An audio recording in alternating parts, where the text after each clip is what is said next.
Hey, what's going on, all you beautiful people?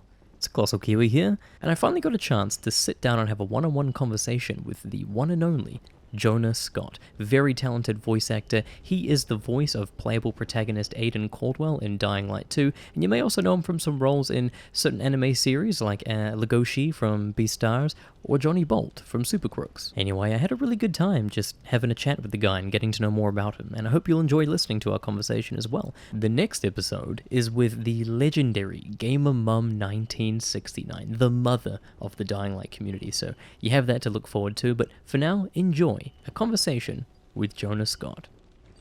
So you're quite a big fan of the first game and just Huge. games in general, and from what I understand, you're also really big into theatre, performing live on stage, whether it be musicals, Shakespeare and whatnot. And I was wondering, what came first, your love for theatre or your love for gaming? My love for gaming came first. I think my dad bought me a Sega Genesis way back when. And I played a bunch of Sonic games. I played a bunch of games that I don't really remember the titles to, but I remember the games themselves fondly.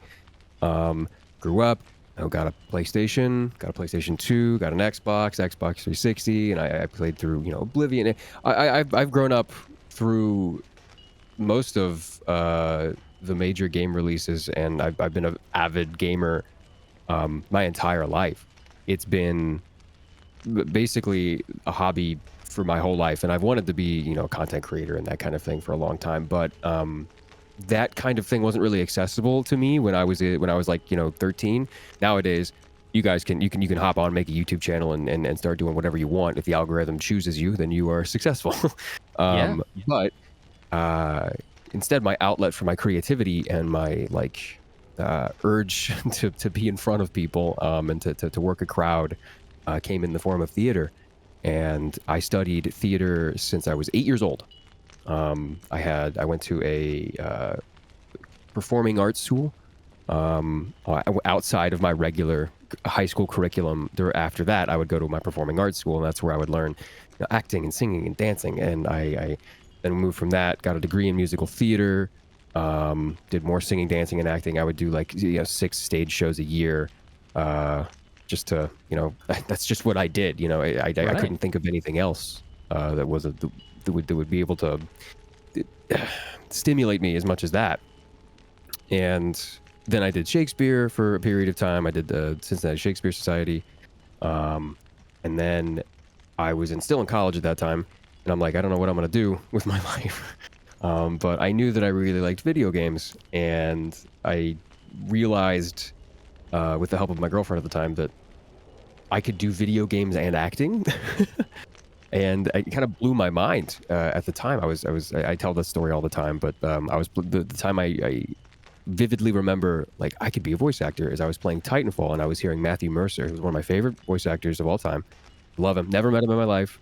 Hope to meet him someday. Hope to maybe shake his hand and say you inspired me. All that cheesy bullshit. But of course, yeah. But I heard him play Jack Cooper.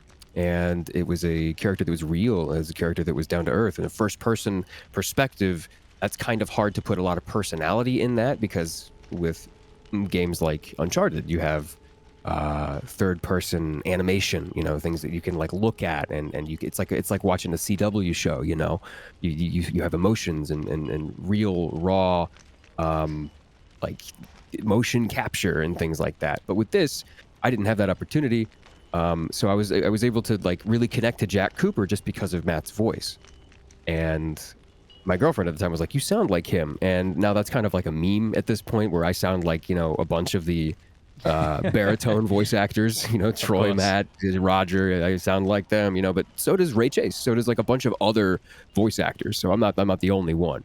But my girlfriend's like, you could do that. Somebody was hired to do this job, to voice this character for this game, and there's a whole industry that surrounds that, and that kind of opened my eyes to that. But theater came first, and that was huge, because if I did not do theater, I would not be where I am today, because that's where I learned the skills to perform. It's where I learned the skills to play pretend and have fun.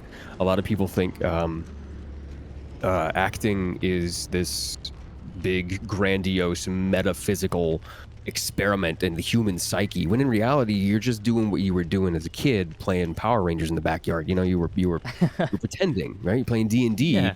Why do you think Critical Role is so popular? It's because a bunch of actors are getting together and playing pretend, and that's what a TV show is. So theater really helped me play pretend and learn how to have fun doing this. And dude, let me tell you, recording Dying Light 2 is, I said this in another video, but it is the most fun I've ever had in my entire life. And I cannot wait to show what we've done to the world, because there's so much good shit in the game.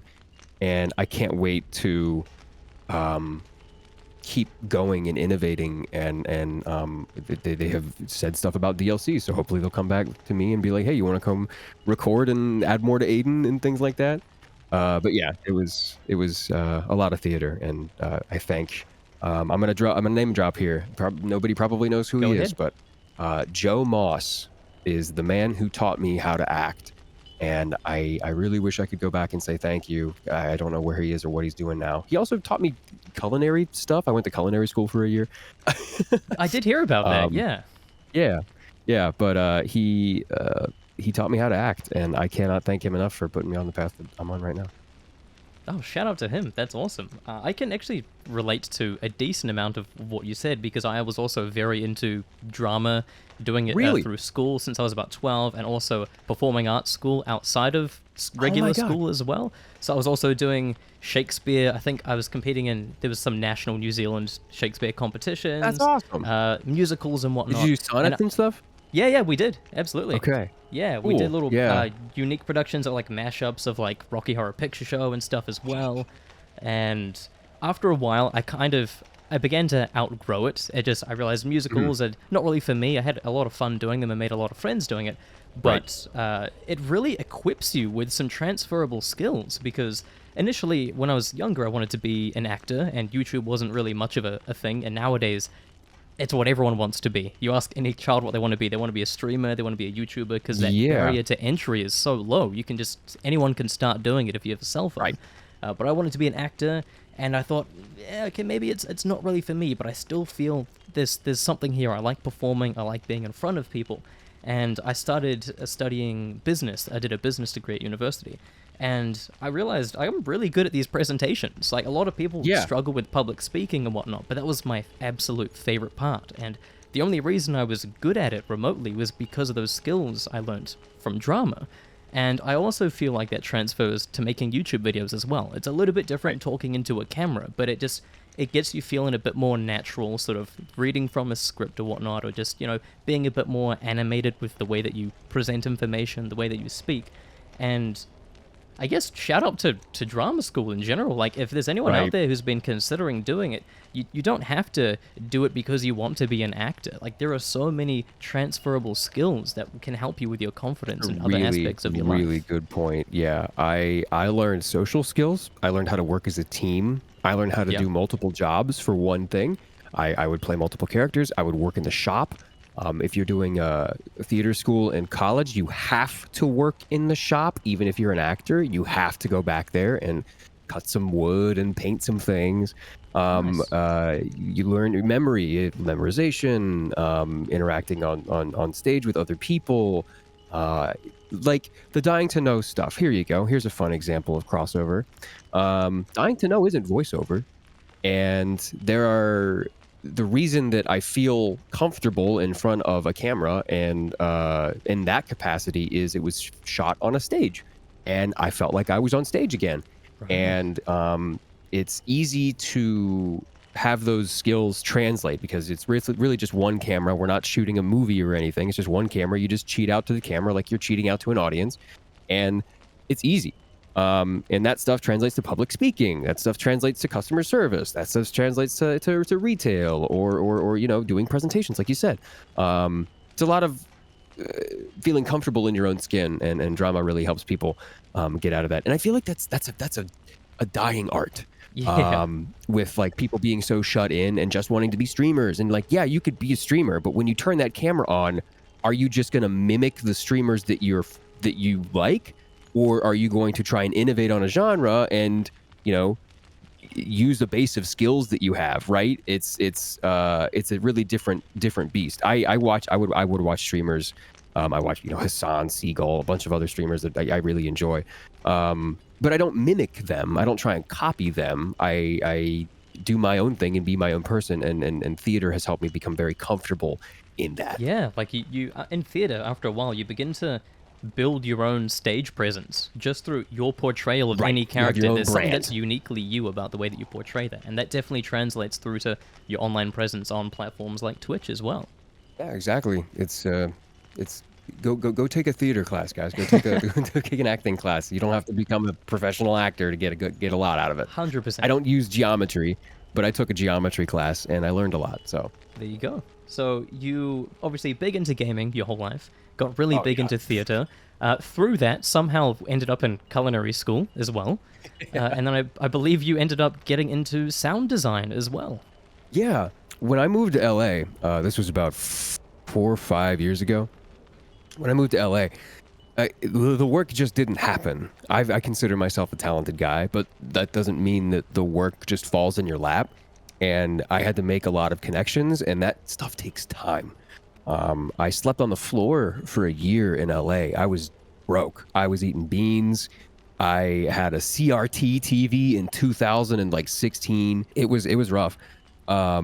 But to make ends meet, and to make sure that I could pay rent and to make sure that I had some food in my stomach. Again, I was shopping for produce at the dollar store. Like I was broke, poor, living just above the poverty line.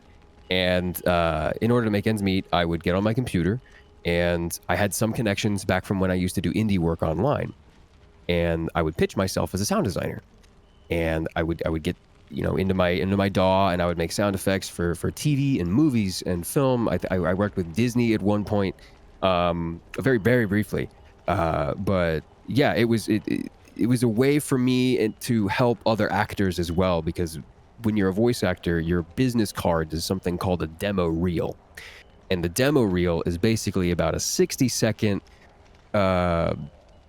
aggregation of what you do, what your thing is. You can go listen to my old demo reel. It's from 2018. I got to make a new one, but it shows my hero voice. It shows some crazier high-pitched characters I can do.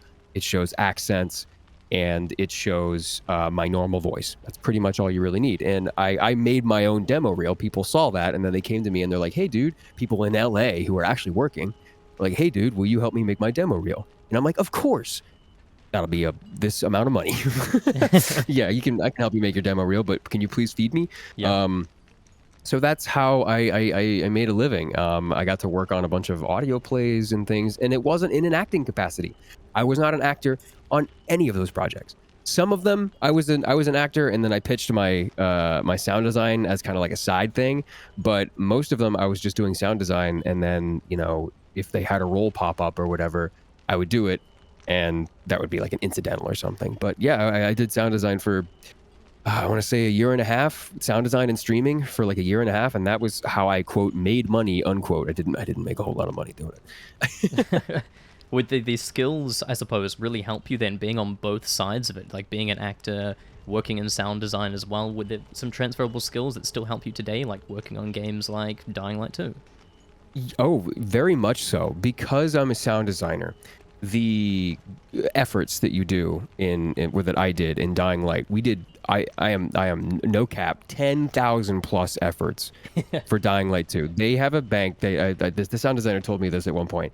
He's like, we just want you to keep making noises because we have a huge bank of sound effects that are just you, just like they had a huge bank of Roger sounds, which is why you would hear sometimes my sound effects mixed with some of Roger's efforts. It was a mishmash for a period of time. But that's just because they had a massive bank that they would use as like temp filler stuff. Of course, yeah. So I was replacing all of those efforts and things, and they were slowly putting mine in. And what they would do is efforts are a voice effect, right? They are not a line or anything, but they are a sound effect. Essentially, that's how they're programmed. Okay. And I know this because I would help program games when I was a sound designer. I would use Wise. I would program in Wise sound design, and I knew how that worked. And they used that to do Dying Light 2. So I knew the system they were implementing this stuff with. Now, I am not a sound designer at Techland, and I don't have that tenure because they are gods. But I was able to speak to them in that lingo. I was able to say, look, guys, I know what you're trying to do. I know how this is programmed. I know what you want, and I know how best to get what you want. So I was able to talk with the sound designer when we would do efforts and be like, all right, you want sets of this? What sort of elements do you want me to have? You want, okay, so we're doing the infected version of Aiden, right? Do you want more like back of the throat stuff? Do you want something in the nose? Do you want him to sound more like a creature? Do you want his human side to come through? And there are bass sounds. So like when I'm doing an effort for swinging a light weapon, right? There's just, that's very clean. And there are these things called elements, right, in sound design that you pepper in a random way. That's how they're programmed. They just kind of pull random elements and then they pepper them in, and it kind of makes the sound effect on the fly so that there's always variation. There's never like, you never hear the same two sounds twice. You'll hear the same two sounds twice, but it's very, very rare and few and far between. So I would take an element, and I would make an element. So we have that light swing, right? And then maybe he's got a bigger recovery. So, and they would tape that onto the other side and tack it onto the end. So I knew how to speak to the sound designer in a way that he understood, and I understood what he was saying. And he wasn't talking to an actor at that point. He was talking to an actor sound designer. So we were able to bounce ideas off of each other. What would be cool. That's how the quips thing started. Where Aiden would do quips as the music started to ramp up, the dynamic music starts to ramp up, which is insane. I love it. Olivier followed me on Twitter, and I almost freaked out. Because he's one of my favorite composers. When I saw he was doing Dying Light, I'm like, they got the Plague Tale dude to come and fucking... Oh my god. But yeah, it was really easy, and a lot of that a lot of my skills for sound design were able to bleed into recording sound effects for Aiden. And I really hope, because, and I know this as a sound designer, sound effects are the things you hear the most, and they can't be annoying. We all have heard the annoying sound effects, and we have all heard the same, line or something that we absolutely hate from a character because we've played the boss fight 4 times and we understand what the guy's saying. We're going to skip the guy.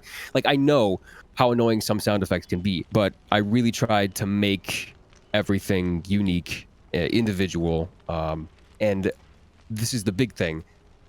I really wanted to try to put a lot of personality into the sound effects and into the efforts, because what my main complaint, I love Roger Craig Smith is so fucking good at what he does. So fucking good. He was in Arcane, and I didn't even know it because he's just that goddamn good. But the thing that I didn't like about Crane, not Roger, was that he seemed a little milquetoast and a little, brand safe, right? Yeah, bit of a blank slate. That's fine. He's a blank slate for the player to project themselves onto.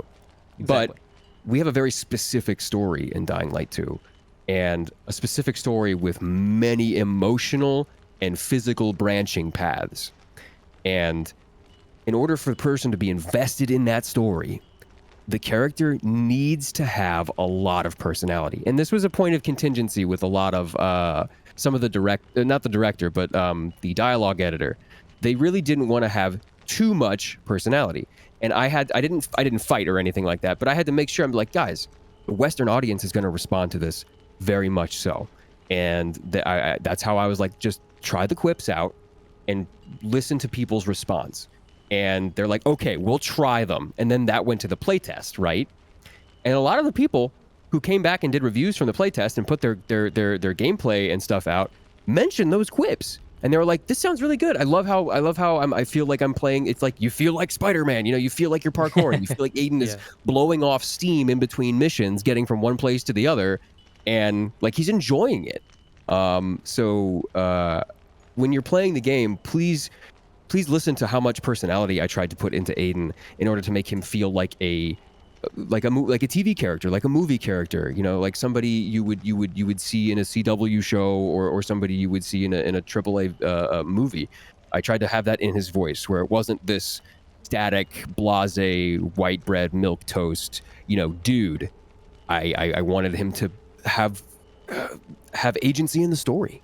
But yeah, That was a long-winded That answer to a is very simple question. so refreshing to hear, though, because I have the same perspective of Crane. We know Crane, we love Crane, but just to have something with a bit more personality seeping out, it's something a bit more unique, just is so lovely to hear. And from what I understand, you've been growing a lot with Aiden as a character, because you've Yeah. been Aiden for, what is it, like the past 5 years? Almost 6. It'll be 6 when 6 Dying Light years. comes out. It'll be 6 when it comes out. Yeah. I cannot impress upon the people listening and you and Techland. I cannot impress upon them enough how much this is a dream come true for me. I have been wanting to do something like this my entire life. After playing Titanfall, after playing Uncharted, after playing any number of first-person action RPGs, I've wanted to do this because I felt like I could bring my own something to a character like this. Now, yeah, there's Far Cry games. Far Cry has had a voice protagonist for almost a decade at this point. But how many of you guys, do you remember the name of the Far Cry protagonist? No, you really don't. And it's not for them lack of trying. I'm not trying to throw their work under the bus. It's amazing a lot of the time, and they put in just as much effort as I do. But I feel like this is a different beast because it isn't Far Cry. It's not Ubisoft. It's another game. It's another franchise. It's another creation entirely, and I wanted it to feel removed. And I did grow up a lot with Aiden. I feel like I can say this because the game's coming out, but when I started working on Dying Light 2, the only reason I knew it was Dying Light 2 was because of context clues. In the sides that I got, they quoted IO. They talked about, volatiles, and I'm like, this is the game that I just finished. This is a sequel to the game that I just finished. Holy shit. And I spent like 10 minutes like freaking out. That must have been so surreal. I can't screw this up. I need this. And in every session, when I was on the phone with somebody from Techland, I would end the session by saying, hey guys, I know this is probably not going to, happen, but like I am a huge fan of the original game. I just finished playing it like a week ago.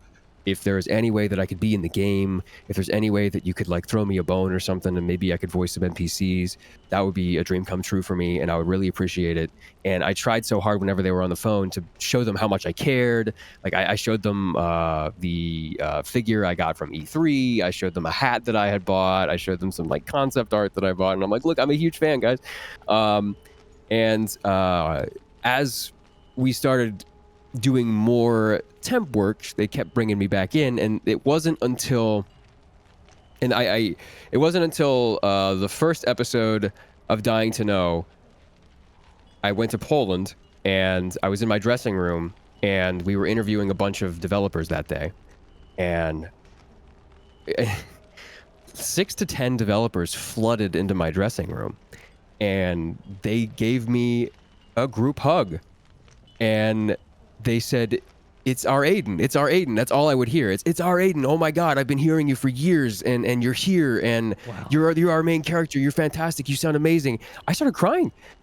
Yeah. And the people that have been working on this game for longer than you have, coming in and giving you such, reassuring you that you're doing a good job on their baby, reassuring that you're taking such good care of their baby. That meant a lot to me. And then after that, whenever we would do recordings or anything like that, I'm like, I'm doing this for me, I'm doing this for my mom, and I'm doing this for the developers, because this is going to be a damn good game, and I'm going to try my hardest to put my everything into it.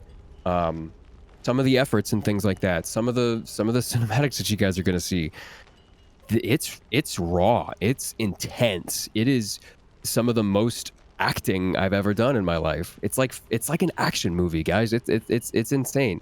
And I was able, because of that, I realized, and talking to the dialogue editor, I realized they're giving me agency.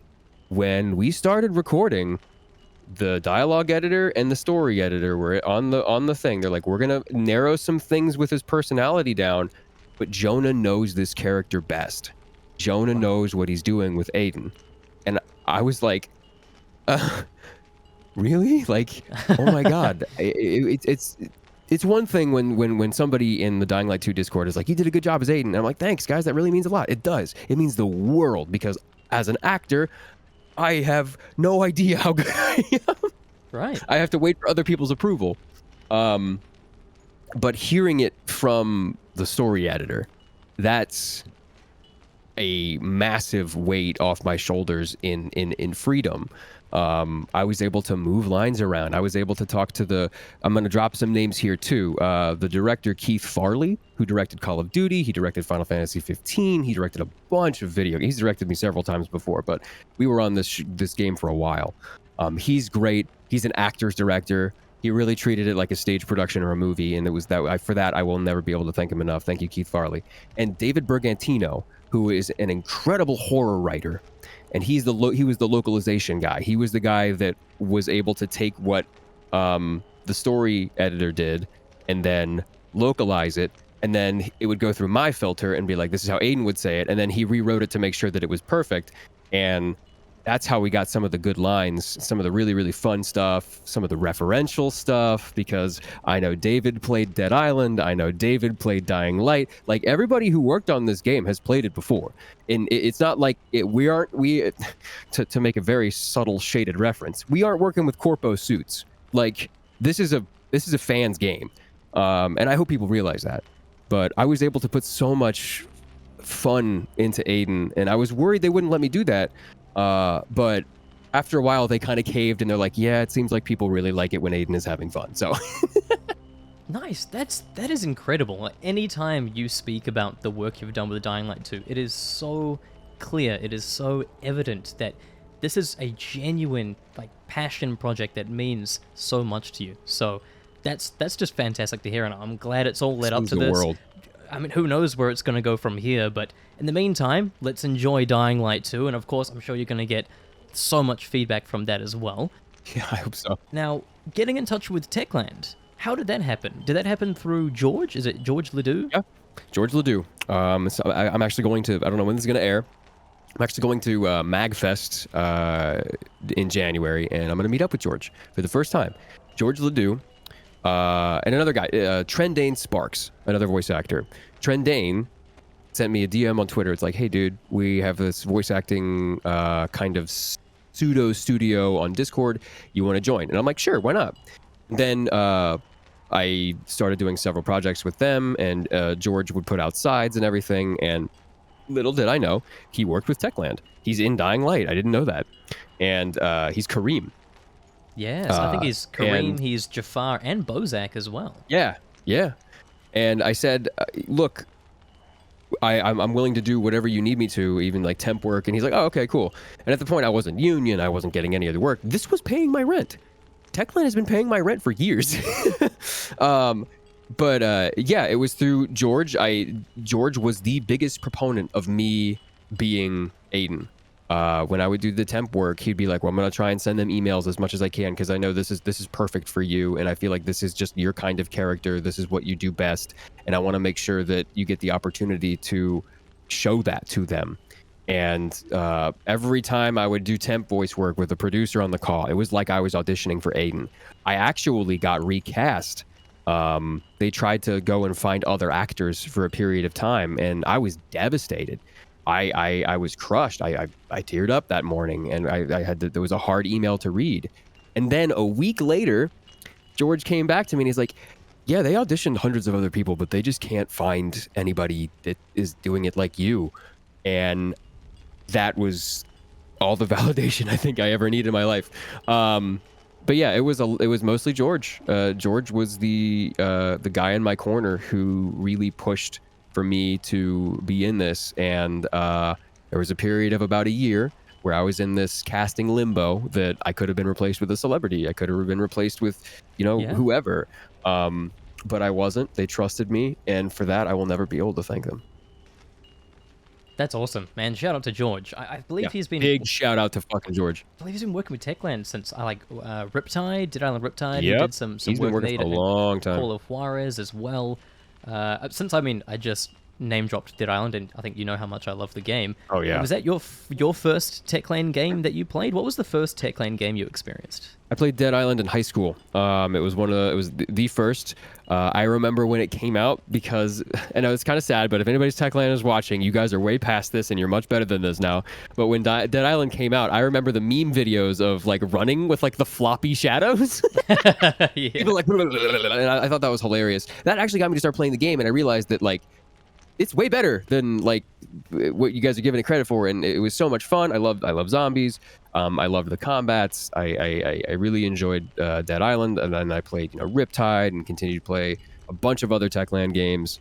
And then when I moved to LA, I got my PS4, and it's like I just need a game to play and unwind with my PS4 on the floor on my CRT TV. But yeah, Dying Light was that game, and if you had told me that I was going to voice the main character of the next game as I was playing it, I would have told you to shut up and like sit down and watch me drop kick this zombie. I can only imagine how surreal that must have been when that all just sank in.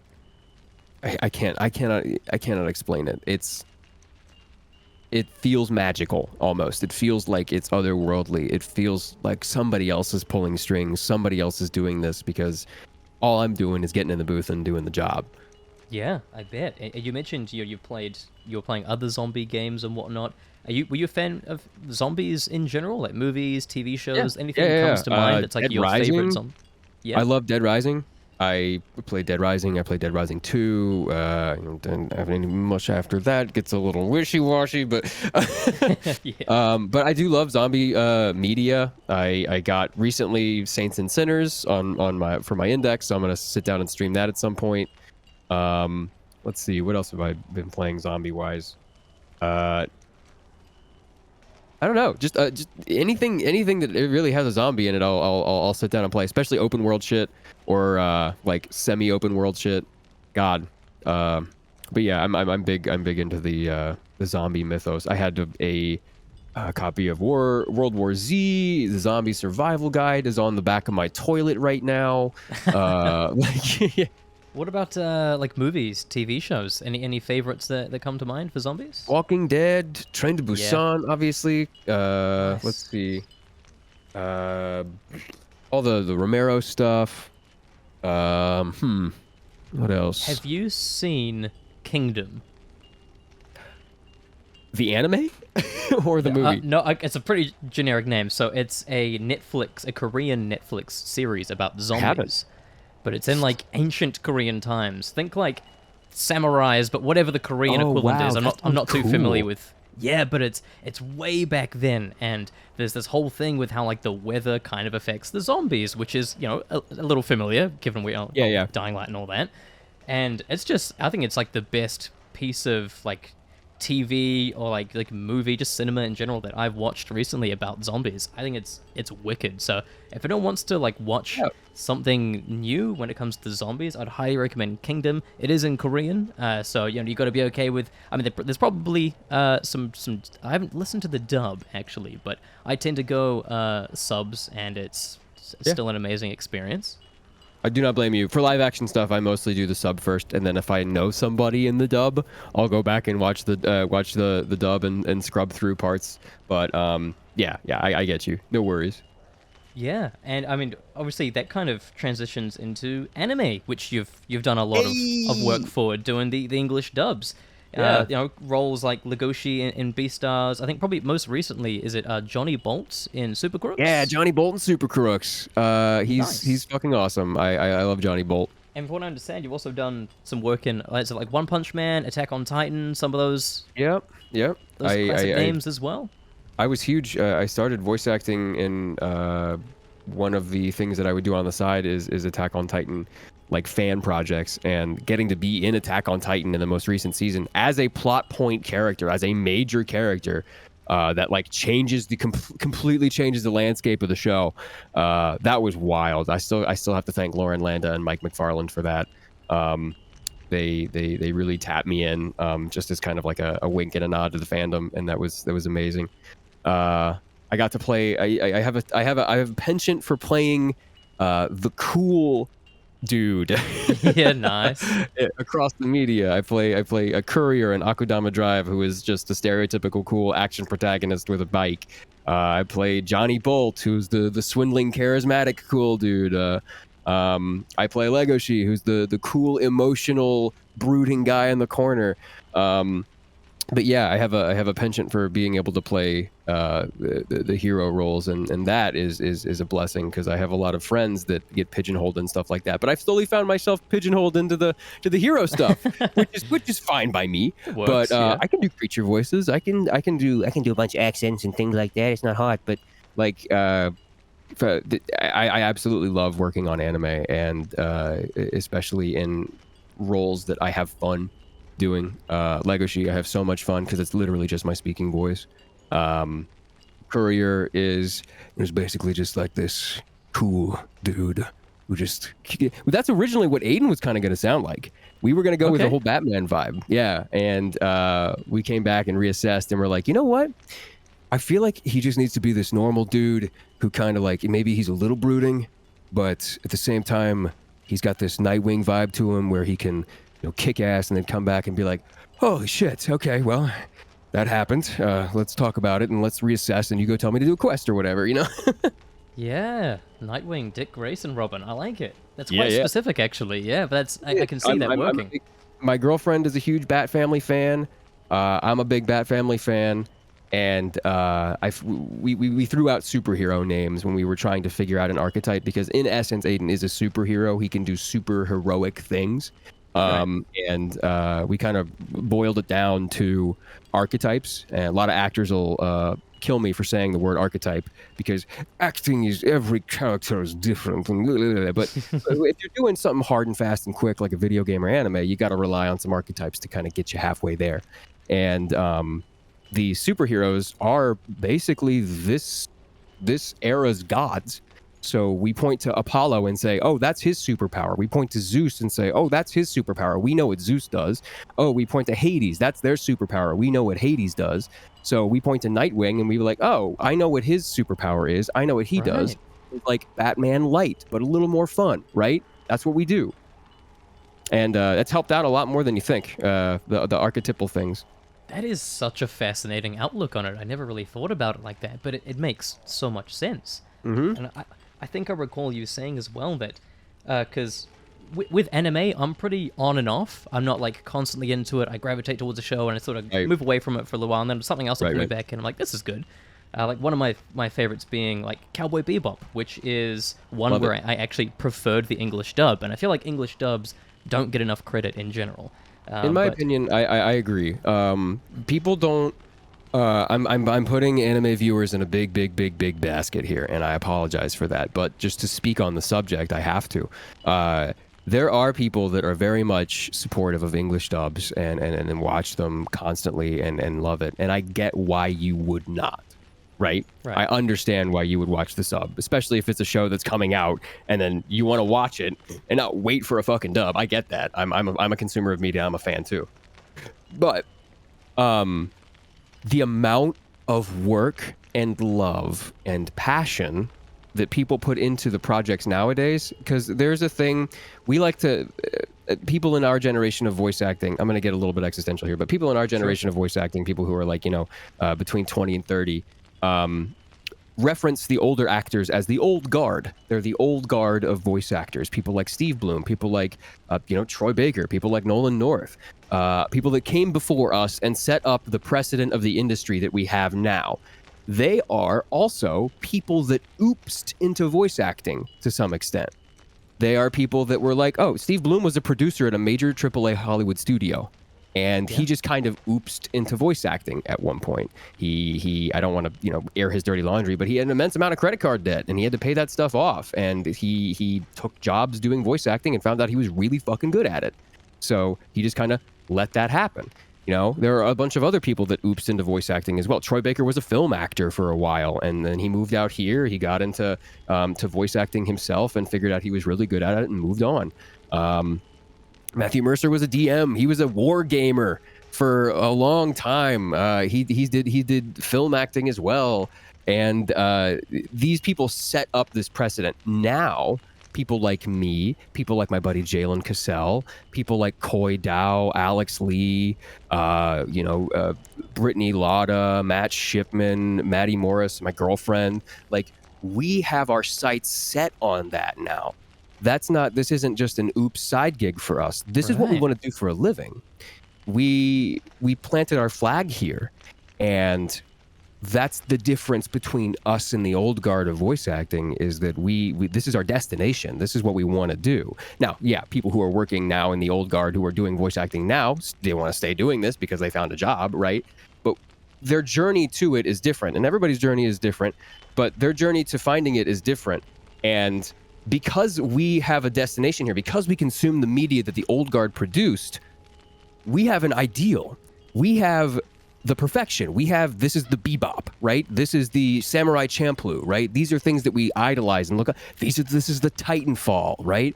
These are what we look at and see as perfect media, right? And we try and emulate that, and we're inspired by that. And the amount of love and passion and dedication and stick-to-itiveness and get-it-right-iveness or whatever, we want to make sure that what we make is as perfect as possible, because we're the ones consuming it. When it comes out, we're gonna sit down as a group and watch it. When Dying Light 2 comes out, I'm gonna stream it. Like, I'm gonna play this game. I don't think Roger streamed Dying Light. Like, we care a lot, and that's something I think is lost in the public. They still feel like a lot of us are like celebrities or whatever. We have this massive clout or whatever. People follow me and they're like, why aren't you verified on Twitter? I'm like, I don't fucking know. I'm not a celebrity. I'm not verified on Twitter because I'm not famous. And, people like to point to the old guard and say, look, they didn't really care. Or like, look, it's like they did the job and then left and they didn't do too much else. And that's what voice acting is. Not now. Not anymore. We all care. We all want to make a good product. I don't go into a booth ever and say, I'm going to make a bad game. I don't go into a booth and say, this is going to be a bad dub. I go in, regardless of what the medium is, and I try my fucking hardest, and I want to make it sound like fucking Shakespeare. I want to make it sound like it's a AAA action movie. I want to make Dying Light 2 sound like it's, The Walking Dead. I want Aiden to sound terrified. I want you to sound terrified. I want you to be scared. I want you to be happy when Aiden's happy. I want you to be, sad when Aiden's sad. It's so hard to explain, but I hope my word salad came across. I think you explained it very well, and in such a genuine way. And it's kind of like how with the old guard, their oopsie side gig was voice acting, and it kind of feels like now with this new wave of voice actors like yourself, that oopsie side thing kind of comes across as like Twitch streaming, whatnot. Like the main thing you're pursuing is voice acting, but there's this thing on the side that helps pay the bills, and even more than that, it helps you really connect with the audience. And that's what makes you guys so much more approachable. It's not that the old guard don't care, it's just that the meta has changed. The medium is so different, and that barrier to entry and just that space in between the community and the voice actor, the talent in the media that they're consuming, is that gap is so much closer now. And like we get to see you interacting in Discord, in the Dying Light Discord, because you're a genuine fan of the game. People get to ask you questions, and it's not just like, I'm going to do this for publicity, but you actually care. Yeah, I do, and I really care. And this is going to make it sound like I don't, but I have a session in like 5 minutes that I gotta set up. yeah. I was just gonna bring that up, actually. Last question. Sure. If there was a zombie apocalypse tomorrow, okay, what would your game plan be? Just given you are right where you are right now, which I believe is Los Angeles. What would you do? Okay, so there is a school about 500 yards away from me. The school is completely fenced off. That's probably where I would go first. I have a bug out bag ready under my bed. It has about rations enough for maybe a month, dry rations. I have water in there for about 2 weeks. It's like bagged water, so it's not like going to be good, but it's clean, potable water. I have a machete that is behind my bed. I have a mini bat as well that is behind my bed. I have what I call a fish bat, which, like, when you go fishing in like the deep sea and you pull up a big fish and it starts flopping all over the place, you beat the shit out of it with a bat. That's a fish bat. And I have a fish bat. and I have clothes that I would wear that the zombie survival guide has taught me many things. I would probably immediately shave my hair because zombies grab things, and you want to have the least amount of things dangling off of you, which is why I kind of I look at Aiden's gear and I'm like, you got a lot of things and belts and shit dangling off of you that are easy to grab, Aiden. I get the whole cropped hair, that's great, but like you should probably tighten everything up. But yeah, that would be my game plan. I got knives, I got a machete. I don't own a gun, I don't own a firearm, because you don't have to reload a fucking machete. Yeah, you are absolutely ready. I love it. Yeah, I'm ready to go, dude. Thank you so much for taking the time to join me and putting time aside in your busy schedule. Everyone, go check out Jonah Scott, because, as mentioned, he's a Twitch streamer as well. He's not just a voice actor, so play the game, support him. This is his dream coming true. Go check him out on Twitch. He does some really interesting stuff. It's not just games. I found myself sitting there watching a Japanology series and learning about matcha tea for like an hour. It's amazing. So thank you again. Is there anything else that you wanted to say to the people? Guys, good night, good luck, and stay human. I love all of you. Thank you so much for listening to this.